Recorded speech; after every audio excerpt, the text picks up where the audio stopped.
Zeynep Her Şey Dahil'den herkese merhaba. Bu videoda bisküviyle yapabileceğiniz çok şık bir pasta tarifiyle karşınızdayım. Şimdi hiç vakit kaybetmeden bu hem şık hem de çok kolay olan tarifin yapımına geçiyorum. Bu tarif için 2 paket kadar petibör bisküvi kullanıyorum.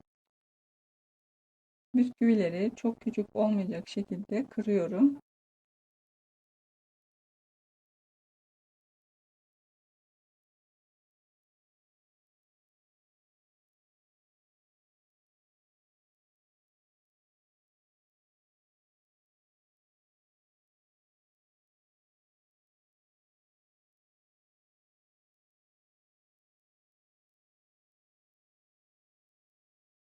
Kırmış olduğum bisküvinin üzerine 1 su bardağı kadar süt ilave ediyorum.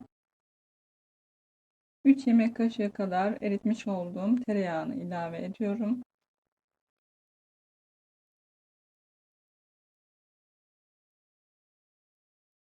Daha sonra 3,5 yemek kaşığı kadar pudra şekeri ekliyorum ve 3 yemek kaşığı kadar da kakao ilave ediyorum. Bir paket de vanilya ekliyorum. 1 çay bardağı kadar dövülmüş fındık ilave ediyorum ve son olarak da isteğe bağlı çok az damla çikolata ekliyorum.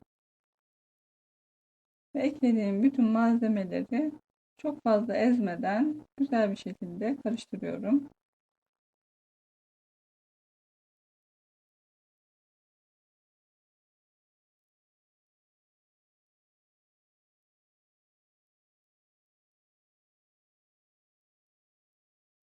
Daha sonra ise 2 paket kadar beyaz çikolatayı benmari usulü eriteceğim. 160 gram kadar ediyor.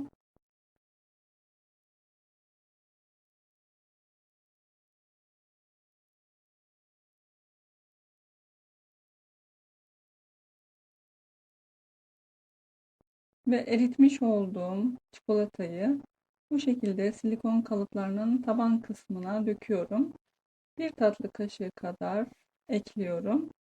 Ve eklediğim çikolatayı kalıbın tabanına tamamen yayıyorum ki kalıbın deseni daha güzel çıksın.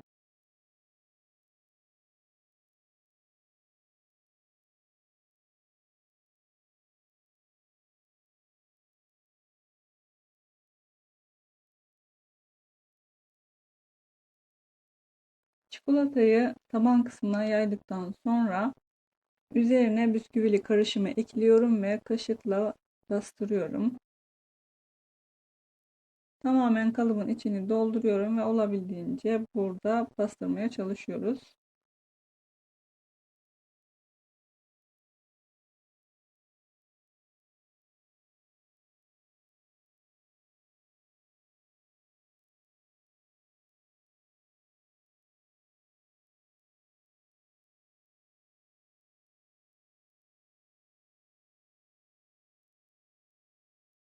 Şimdi de donmaları için dondurucuya alıyorum. Yaklaşık 2 saat kadar dondurucuda bekletiyorum.